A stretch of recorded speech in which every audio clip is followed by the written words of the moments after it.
Hello students, आप सभी का फिर से एक बार स्वागत है हमारे इस इम्पोर्टेंट वीडियो के सीरीज में।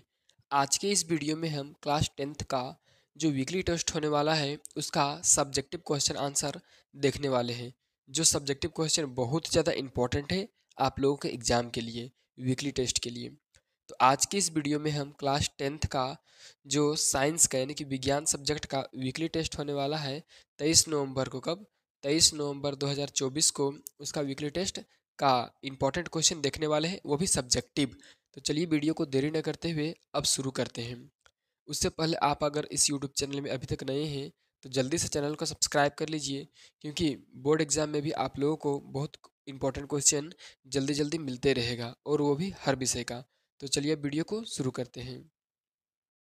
जैसा कि आप लोगों को पता होगा कि 23 नवंबर का जो वीकली टेस्ट होने वाला है उसमें सब्जेक्टिव क्वेश्चन में दो चैप्टर से क्वेश्चन आना है और ऑब्जेक्टिव में भी।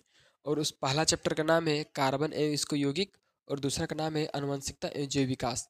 तो चलिए दोनों चैप्टर का वेरी इंपॉर्टेंट क्वेश्चन को फटाफट देखते हैं। देखिए पहला क्वेश्चन है, क्या कारण है कि कार्बनिक यौगिक की संख्या इतनी अधिक है। देखिए हम लोग का वातावरण में, या तो फिर हम बोल लें हम लोग का वायुमंडल में कार्बनिक यौगिक की संख्या बहुत ज़्यादा मात्रा में है, तो ऐसा क्यों है। तो चलिए इसका आंसर देखते हैं। तो इसका मुख्य रूप से तीन चार ठो कारण है, और हम इस वीडियो में आपको तीन कारण बताएंगे। पहला, कार्बन की चतुर्थ संयोजकता का गुण होना। देखिए कार्बन जो होता है इसका संयोजकता 4 होता है, जिसके कारण ये अन्य तत्वों के साथ आसानी से मिलकर के आबंध बना लेता है और यौगिक का निर्माण करता है। ठीक है, इसलिए इसका यौगिक की संख्या अधिक है। चलिए दूसरे नंबर में क्या लिखा हुआ है, कार्बन के परमाणु आपस में तथा दूसरे तत्वों के परमाणु के साथ आसानी से आबंध बनाते हैं। देखिए कार्बन का परमाणु आपस में, मतलब कार्बन और कार्बन आपस में आसानी से जुड़ जाता है। ठीक है, और ये दूसरे जैसे कि हाइड्रोजन के साथ भी मिल करके और आसानी से यौगिकों का निर्माण करता है। ठीक है, उसके बाद क्लोरीन के साथ भी, ब्रोमीन के साथ भी, मतलब अन्य बहुत सारे तत्वों के साथ कार्बन संयोग करके यानी कि मिल करके यौगिक का निर्माण करता है। इसीलिए कार्बनिक यौगिक की संख्या अधिक है। 3 नंबर में क्या है, कार्बनिक यौगिक में श्रृंखलन का गुण होता है।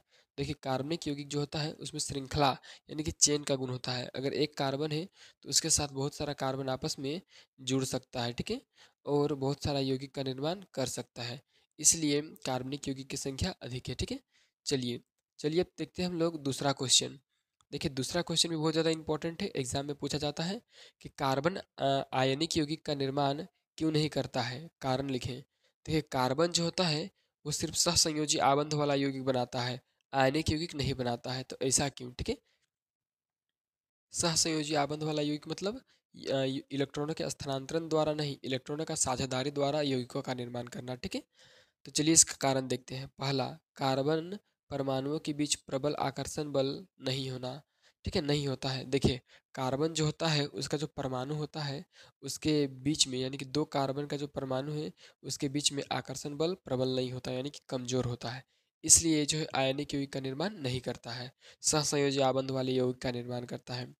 चलिए दो में क्या दिया है, यह यौगिक विद्युत के कुचालक होते हैं। देखिए कार्बनिक यौगिक जो होते हैं वो विद्युत के कुचालक होते हैं, इसलिए ये आयनिक यौगिक का निर्माण नहीं करके सहसंयोजी आबंध वाला यौगिक बनाता है। ठीक है, चलिए तीसरा क्वेश्चन देखते हैं। तीसरा में पूछा गया है प्रतिस्थापन अभिक्रिया क्या है। ठीक है ना, प्रतिस्थापन अभिक्रिया किसे कहते हैं। तो चलिए चलिए इसका आंसर देखते हैं अभी हम कि आखिर प्रतिस्थापन अभिक्रिया हम लोग बोलेंगे किसको। तो देखिए कह रहा है वैसे रासायनिक अभिक्रिया जिसमें अभिकारक के परमाणु यौगिक के परमाणु को विस्थापित कर उनका स्थान ग्रहण कर लेता है उसे प्रतिस्थापन अभिक्रिया कहते हैं। चलिए इसको एक उदाहरण से समझते हैं। मान के चलिए यहाँ ए और बी है। ठीक है ना, सॉरी ए बी नहीं लेते हैं, दूसरा लेते हैं। देखिए इसमें कहा गया है कि मान के चलिए यहाँ पर एक यौगिक है, मान जिसका नाम है ए, और इसके साथ अभिक्रिया कर रहा है मान के चलिए बी सी। ठीक है ना, और यहाँ पर देखिए ध्यान से ए और बी सी अभिक्रिया कर रहा है। तो यहाँ पर जो बी सी है उसमें से ए और बी दोनों एक जैसा है। ठीक है, तो बी जो है ए से ज़्यादा अभिक्रियाशील है। ठीक है, सॉरी यहाँ पर देखिए ए ज़्यादा अभिक्रियाशील धातु है बी से, तो ए क्या करेगा, बी को विस्थापित कर देगा, बी को हटा देगा और सी के साथ आ जाएगा ए। तो इधर बन जाएगा ए सी और बी अलग हो जाएगा, तो बी अलग से। ठीक है ना, ये इस तरह से आप नहीं समझे। चलिए इसका एक एक्चुअल एग्जांपल लेते हैं। मान के चलिए देखिए यहाँ पर CH4 है। ठीक है, प्लस इसके साथ अभिक्रिया कर Cl2 यानी कि क्लोरीन। CH4 मतलब क्या होता है, मीथेन के साथ क्लोरीन अभिक्रिया कर रहा है। एरोदेन, ठीक है ना, यह सूर्य का प्रकाश होगा जिसमें उष्मा से दर्शाए हैं। चलिए अब बनाएगा ये CH3Cl, ठीक है ना, और प्लस HCl। तो यहाँ पर आप ध्यान से देख सकते हैं कि देखिए यहाँ पर C के साथ क्या है, H है, ठीक है ना, और यहाँ पर भी C के साथ H है, लेकिन ये जो C के साथ H4 था, यहाँ CH3 है, ठीक है। एक H को विस्थापित कर दिया जो कि यहाँ पर HCl के साथ आके जुड़ गया, ठीक है। चलिए एक इसका और एक एग्जाम्पल ले देखते हुए अगला क्वेश्चन समझते हैं। चलिए अगला क्वेश्चन में क्या पूछा गया है, देखिए यहाँ पे 4 नंबर, साबुन और अपमार्जक में अंतर लिखे, ठीक है। साबुन और अपमार्जक मतलब सोप और डिटर्जेंट में डिफ्रेंशिएट करना है, अंतर लिखना है, ठीक है ना। तो चलिए इसका आंसर देखते हैं। देखिए पहले साबुन के बारे में पढ़ेंगे, फिर अपमार्जक के बारे में। साबुन के बारे, ठीक है ना, पहला में क्या है, यह उच्च वसा अम्लों का सोडियम लवण है। देखिए साबुन जो होता है वो अत्यधिक मात्रा में पाए जाने वाला वसा का सोडियम लवण होता है, ठीक है। चलिए इसमें दूसरा नंबर क्या लिखा है, यह कठोर जल में कठिनाई से झाग देता है। देखिए साबुन जो होता है वो कठोर जल में जल्दी झाग उत्पन्न नहीं करेगा, यानी कि उसका फेन जल्दी नहीं बनेगा। तीसरा में दिया है, इसमें आर्द्रता का गुण कम पाया जाता है। देखिए साबुन जो होता है वो सूखा होता है, इसमें आर्द्रता का गुण कम होता है, ठीक है। चलिए अब देखते हैं अपमार्जक वाला में। इसमें लिखा है यह लंबी श्रृंखला वाले सल्फोनिक अम्ल के सोडियम लवण है। देखिए ये जो होता है लंबी श्रृंखला वाला होता है और सल्फोनिक अम्ल का सोडियम लवण है, ठीक है। चलिए दूसरा में क्या लिखा है, यह कठोर जल में आसानी से झाग देता है। कौन, अपमार्जक। जो कठोर जल होता है उसमें भी झाग उत्पन्न कर देता है, लेकिन जो साबुन होता है वो कठोर जल में झाग उत्पन्न नहीं करता है। तीसरा देखिए, इसमें आर्द्रता का गुण अधिक पाया जाता है, किसमें, तो अपमार्जक में, ठीक है। अपमार्जक में आर्द्रता का गुण ज़्यादा से ज़्यादा पाया जाता है। चलिए 5 नंबर में देखते हैं। चलिए अब देखते हैं 5 क्वेश्चन, ठीक है ना, 5वां नंबर का। देखिए 5 नंबर का क्वेश्चन पूछा गया है कि विकास को परिभाषित की करे, ठीक है ना, विकास किससे कहते हैं उसको परिभाषित करना है। तो देखिए विकास का मतलब होता है सापेक्षता का परिवर्तन, मतलब अच्छे दिशा में परिवर्तन। चलिए इसको साइंस के विषय में देखते हैं। कह रहा है जीवधारी की रचना और व्यवहार में होने वाले मंद अनुत्कर्मणीय और लगातार परिवर्तन का वह प्रक्रम जो लाखों करोड़ों वर्ष तक चलता है उसे जैव विकास कहते हैं।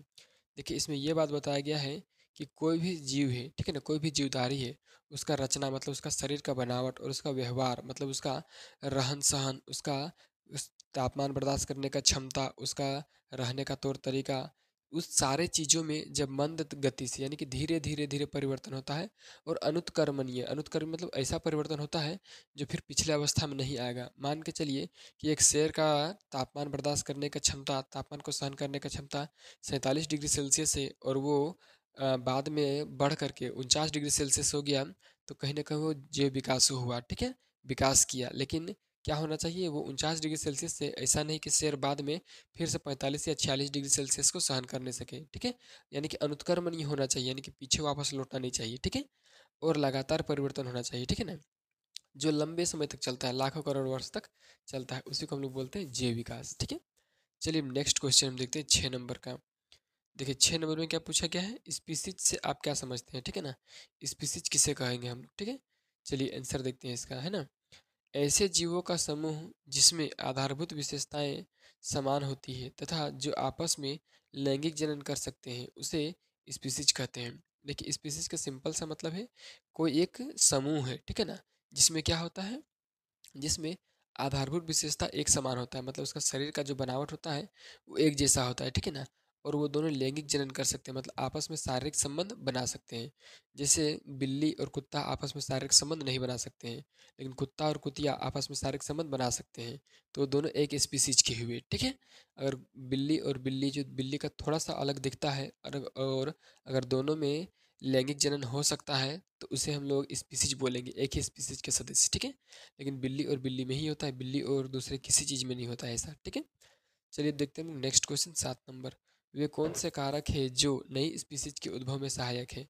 देखिए ऐसा क्या कारक है, ऐसा क्यों होता है जिससे नया नया स्पीसीज बनता है, नया नया जीव का एक वर्ग बनता है, एक समूह बनता है, ठीक है। चलिए इसका आंसर देखते हैं। पहला है भौगोलिक वितरण। मान के चलिए इतना बड़ा क्षेत्र है, ठीक है ना, बीच में दरार आ गया और इधर रहने वाले जीव बहुत सारा अलग अलग हो गए और इधर रहने वाले जीव अलग हो गए, जबकि दरार से पहले दोनों एक ही थे।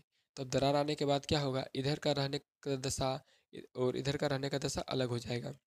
इधर के जीवों का खान पान का व्यवस्था और इधर के जीवों के खान पान की व्यवस्था अलग हो जाएगा, जिसके कारण धीरे धीरे धीरे धीरे दोनों अलग अलग हो जाएंगे। ठीक है, अलग अलग प्रकार के जीवों में इनका गिनती आने लगेगा कुछ समय के बाद। दूसरा है जीनों का विचलन। देखिए हम लोग के शरीर में कोशिका होता है और कोशिका में केंद्रक होता है और केंद्रक में गुणसूत्र होता है और गुणसूत्र में होता है आप लोगों का जीन। ठीक है ना, तो जीनों का विचलन मतलब जीन का परिवर्तन होना। ठीक है ना, उससे भी नई स्पीसीज का निर्माण होता है। चलिए 3 नंबर में क्या, आनुवांशिक विभिन्नताएं।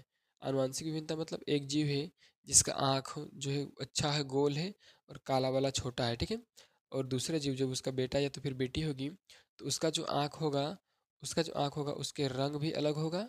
ठीक है ना, नीला रंग या तो फिर गड्ढा काला रंग या तो फिर मिट्टी रंग होगा, मतलब माता पिता से अलग होगा। और उसका जो आँख का बनावट है वो थोड़ा छोटा होगा लेकिन काला वाला थोड़ा बड़ा होगा। तो आनुवांशिक विभिन्नता भी नई स्पीसीज के उद्भव में सहायक होता है। ठीक है, चलिए अब 8 नंबर का क्वेश्चन देखते हैं क्या पूछा गया है कि समजात और समरूप अंगों का परिभाषा लिखें। देखिए आप अंग दो प्रकार के पढ़े होंगे, समजात अंग और समरूप अंग, और एक होता है लेकिन उस वो बहुत ज़्यादा इंपॉर्टेंट नहीं है, इसलिए हम इसमें दो चीज़ को शामिल किए हैं, समजात अंग और समरूप अंग को। ठीक है, चलिए पहले समजात अंग देखिए किसे कहते हैं। वैसे अंग जिनकी संरचना समान हो लेकिन कार्य अलग हो उसे समजात अंग कहते हैं। देखिए समजात अंग का सिंपल सा मतलब है जिसका संरचना मतलब कि बनावट होगा एक होगा, जैसे कि इसे हम लोग का दो ठो हाथ का बनावट है और पक्षी का जो दोनों डेना होता है उसका भी बनावट कुछ इसी प्रकार से होता है, लेकिन कार्य अलग अलग करते हैं। हम लोग अपना हाथ से चीज़ों को पकड़ने का उपयोग कार्य करते हैं और जो पक्षी होते हैं वे अपने डेना से यानी कि दोनों हाथ से उड़ने का कार्य करते हैं। तो यहाँ पर आप देख सकते हैं दोनों का जो संरचना है यानी कि बनावट है वो एक समान है लेकिन दोनों का जो कार्य है वो अलग अलग है। ठीक है, इसी को हम लोग कहते हैं समजात अंग। ठीक है, चलिए देखते हैं हम लोग समरूप अंग को। ठीक है, देखिए समरूप में क्या है, वैसे अंग जिनका कार्य एक समान हो लेकिन संरचना अलग अलग हो उसे समरूप अंग कहते हैं। देखिए समरूप अंग किसे कहते हैं, जिसका कार्य ये क्या होगा, एक समान होगा। ठीक है ना, मान के चलिए तितली का पंख, ठीक है ना, और पक्षी का पंख, दोनों का पंख से उड़ने का काम होता है। ठीक है, लेकिन दोनों का संरचना अलग अलग है, क्योंकि तितली के पंख में हड्डी नहीं होता है लेकिन पक्षियों के पंख में हड्डी होता है। ठीक है, तो इस प्रकार से हो गया आपका